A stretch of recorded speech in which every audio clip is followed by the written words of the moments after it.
ಬೆಂಗಳೂರಿನ famous restaurant ತ್ರಾಯಂ ಇದೀಗ 1 year ಆನಿವರ್ಸರಿನ celebrate ಮಾಡ್ಕೊಂಡಿದೆ. ಇದೇ ಖುಷಿಯಲ್ಲಿ introducing their all new menu, a feast for every plate. Introducing bottomless breakfast, Middle Eastern platter. ಇಲ್ಲಿ ನೋಡಿ French platter, tasty, healthy and colourful. ಹೊಸದಾಗಿ introduce ಮಾಡಿಸಿರೋ ಕೊರಿಯನ್ ಬ್ರೇಕ್ಫಾಸ್ಟ್ ಪ್ಲಾಟರ್ ನೋಡಿದ್ರ, ಓ ಮೈ god, ನೋಡ್ತಾ ಇದ್ರೇನೆ ಯಮ್ಮಿ ಯಮ್ಮಿ ಅನ್ಸುತ್ತೆ. ಇದೆಲ್ಲ ಪ್ಯೂರ್ 100% ವೆಜಿಟೇರಿಯನ್ ಬ್ರೇಕ್ಫಾಸ್ಟ್ ಆಗಿರುತ್ತೆ. For the first time in ಡಮ Bengaluru, witness an extraordinary fusion where fashion meet food in a spectacular ramp-themed celebration. And restaurant ambience ಅಂತೂ ತುಂಬಾನೇ ಚೆನ್ನಾಗಿದೆ.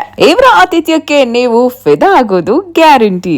ಚಾಟ್ಸ್ ಬೇಕಾ, ಕಾಫಿ ಬೇಕಾ, ಎಲ್ಲ ಸಿಗುತ್ತೆ. ಹಾಗೆ ಆನಿವರ್ಸರಿ ಅಂಗವಾಗಿ ನಮ್ಮ ಕನ್ನಡ ಚಿತ್ರರಂಗದ ಫೇಮಸ್ ಕಪಲ್ ಆಗಿರುವಂತ ಮದರಂಗಿ ಕೃಷ್ಣ ಹಾಗೂ ಮೆಲನಾ ನಾಗರಾಜ್ ಕೂಡ ಈ ಒಂದು ಸೆಲೆಬ್ರೇಷನ್ ಅಲ್ಲಿ ಪಾಲ್ಗೊಂಡಿದ್ರು. ಇಷ್ಟೆಲ್ಲ ಕಷ್ಟಪಟ್ಟು ದುಡಿಯೋದೆಲ್ಲ ನಾವು ಒಳ್ಳೆ ಊಟ ಮಾಡಕ್ ತಾನೆ. ಹಾಗಿದ್ಮೇಲೆ ಒಂದು ಹೊಸದಾಗಿ, ಡಿಫ್ರೆಂಟ್ ಆಗಿ, ಯುನೀಕ್ ಆಗಿ, ಹೆಲ್ದಿ ಆಗಿ, ಟೇಸ್ಟಿ ಆಗಿ ಟ್ರೈ ಮಾಡ್ಬೇಕು ಅಂತೀರಾ? ಹಾಗಿದ್ರೆ ಊಟಕ್ಕೆ ಬಂದ್ಬಿಡಿ, ಬುಕ್ ಮಾಡ್ಕೊಳ್ಳಿ ನಿಮ್ ಟೇಬಲ್ ಅನ್ನ. Run away to tables, Thrayam vegetarian creation, Kothanur K, Hennur main road, Bengaluru.